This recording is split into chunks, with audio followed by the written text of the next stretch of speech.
আমি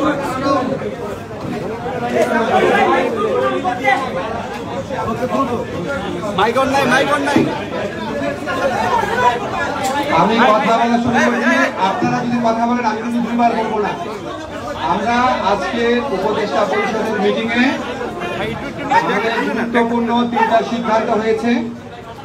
আমি এই রিড আউট করবো, এটা রিড আউট করার পরে আপনার সিদ্ধান্তগুলো জানতে পারবেন।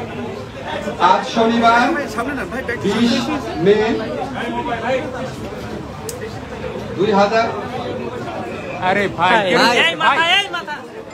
আপনি একটু নিচে, ভাই একটু নিচে ধরেন, আপনি জুম করে করছি। হ্যাঁ, আজ শনিবার 10 মে 2025 তারিখে উপদেষ্টা পরিষদের এক বিশেষ সভা অনুষ্ঠিত হয়।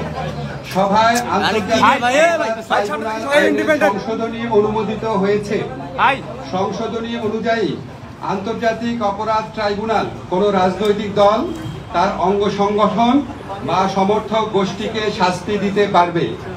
উপদেষ্টা পরিষদের বৈঠকে আন্তর্জাতিক অপরাধ ট্রাইব্যুনালে বাংলাদেশের আওয়ামী লীগ ও তার নেতাদের বিচার কার্য সম্পন্ন না হওয়া পর্যন্ত দেশের নিরাপত্তা ও সার্বভৌমত্ব রক্ষা, জুলাই আন্দোলনের নেতাকর্মীদের নিরাপত্তা এবং আন্তর্জাতিক অপরাধ ট্রাইব্যুনালের বাদী ও সাক্ষীদের সুরক্ষার জন্য সন্ত্রাস বিরোধী আইনের অধীনে সাইবার স্পেস সহ আওয়ামী লীগের যাবতীয় কার্যক্রম নিষিদ্ধ করার সিদ্ধান্ত গ্রহণ করা হয়েছে।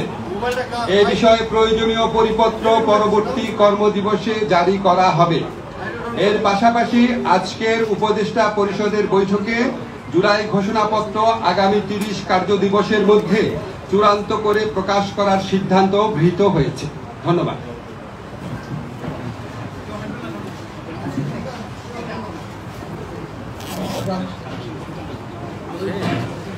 Thank you.